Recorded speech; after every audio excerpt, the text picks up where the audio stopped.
this occasion. Because we have run out of time, I'm also going to try to be a bit faster on what I'm going to present in front of you. What I want to say is that we've got the learners that are part of this media group, but they are not alone. They have got a team that actually assists them. We have a team of teachers that I would want to acknowledge. I would want to acknowledge Mem Mohale, who is the patron of this magazine team. I would also want to acknowledge Madam Boy, Madam Kwelo, Mem Machejo, and Mr. Mahai.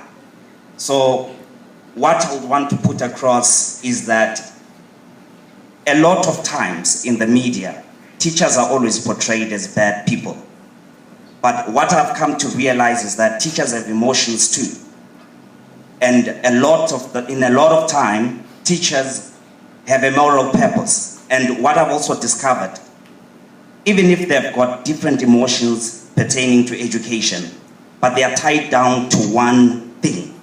Their moral purpose is to see learners develop to be successful people. Our ideas on what education might mean might be different, but we still share the same moral purpose. And to add to that, as you can see that I'm presenting what you call a dream in the making. This dreaming is not a dream for a particular individual. Neither is it a dream for a group of people. Neither is it a dream for a committee. This is a dream for a community. We see ourselves as a community of teachers. We see ourselves as a community of learners that are interested in ICT. So, going forward, every child has potential. Otherwise, they will do nothing or anything. We believe that children have got potential, learners have got potential to become anything, that is if they are given adequate assistance. More often than not, when we think of school, we think of it as assessment, right? When you go to school, you sit for an examination. An examination is an event where those who succeed get to be promoted, and those who fail get to be punished. So if you pass at school, you are rewarded. But if you fail at school, you are punished. Not just for that particular moment, but you are punished for life. So what we need to think in terms of our education is not to condemn people, because an examination is just an event that takes place in a single day, okay? I'll go on and say, when people think about our school, this is what they see in front. What you have there is a mess, right? But in actual reality, even if the school is in a township school, good things can still come out of it.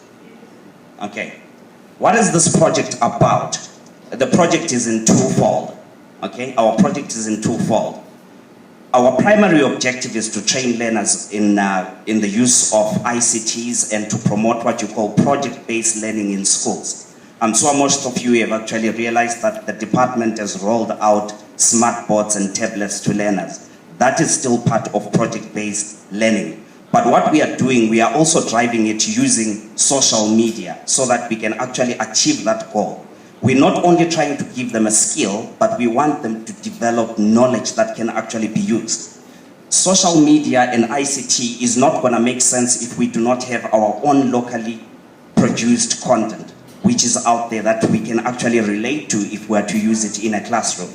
Okay, so the first part of our goal is to develop and produce a magazine.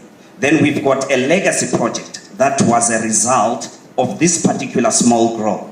The legacy project that we have come up with is for us to actually build a media center for our school. So I've answered the what part, and the goal of this project. So now I want us to look at the scope of the project that we are basically looking at. Okay, so what we did was we took a concept of FUBU, right?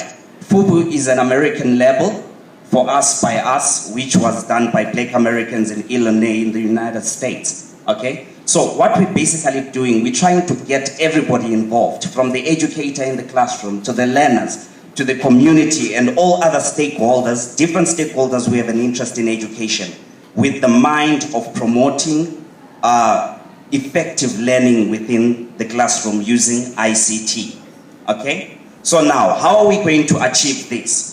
we have decided to involve different educators, from academics to policymakers, teachers to the vendor who's outside our school, and with all the teachers, because this particular project cannot succeed without the community actually supporting us in doing this particular thing. Okay, how do we how do we think we're going to achieve this particular goal is in the fact that we are teachers. We might not have project management skills, but what we have done, we have gone and consulted with professional companies that have given us assistance and training in terms of managing big projects, okay? So now, what we did, we have gone through what you call a project management training and development, which we have also passed through to our learners as a way of actually empowering them. So it also gives them self-direction and confidence so that they are able to take charge of their own learning, okay? So currently, we're still in the process. So we have come up with milestones. So these are our milestones in terms of achieving this particular goal. Our first milestone is to obtain a buy-in and engage different stakeholders from across board, right? After engaging with the community, engaging with different stakeholders within the community of Noordgesig, we decided to actually plan for this particular function where we bring them together.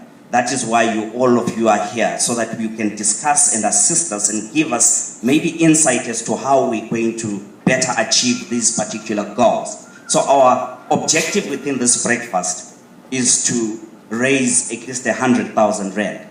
I believe it is possible, even if we've got very few people here. I'm confident that we'll be able to raise the 100,000 rand. After raising this particular money, we are planning to develop the magazine as the next step of this particular journey. The magazine itself is not a final product, as Mr. Mahai highlighted there. It is a means through which we can actually advertise our school. It is also a means through which we can send a positive educational message to communities that have lost confidence in education and have a general disinterest in the education system. So the magazine is a tool that we are using to put our message across and also advertise our school in an effective way. But what we have done for this particular year is that last year was a learning process, but this year we have added value to this particular product. We are putting a business and economic sense to this particular magazine, and Mr. Mahai is going to take you through that, okay? Then after we have developed the magazine, we intend to launch it in a formal occasion where most of you are also going to be invited. But we believe that the guests that are here are going to assist us in developing this particular magazine. In our launch date, we are thinking that the people that we're gonna have there are people who are gonna take our dream to the next level, where we are saying we are fundraising for this particular structure, okay? Then we've got timelines and dates that, for interest's sake, now we have passed. The first stage was the buy-in of different stakeholders. The second stage, which is the 19th, today we're hosting this particular magazine. We hope that by the end of the 25th of September, we can begin developing the magazine for this year. And in the second week of November, we intend to be launching the magazine. So these are basically the steps to what we are basically doing currently. Okay, so for this magazine to become a success, it means that there are dependencies and resources that need to come together for this objective to actually be achieved. Okay, so we have got the community being represented by a multiplicity of different personalities and organizations. We want them to participate within this particular project. Our educators, the vendor that sells just in front of us is as important as anybody else in contributing to our education process. We've got remote teams that we have actually set up, because what we are basically saying is that within this particular project we are working on, we are the IT school in Soweto. All these other remote locations are interested in what we are actually doing. So we intend to set trends. We intend to also market ourselves, not just within that community, but beyond the community that we find ourselves in. Benefits. We intend to build relationships. This is not just a once-off event. I'm sure you have seen registers circulating. What we intend to do is that we intend to build partnerships with you. So this is not going to end today, but we intend to engage with the different people that have actually come for this particular event in future, so that you can assist us either with ideas and also with resources if possible, as to how we can better make this particular project a success. We also intend to benefit financially, but in terms of the financial beneficiation, it's not only the school that actually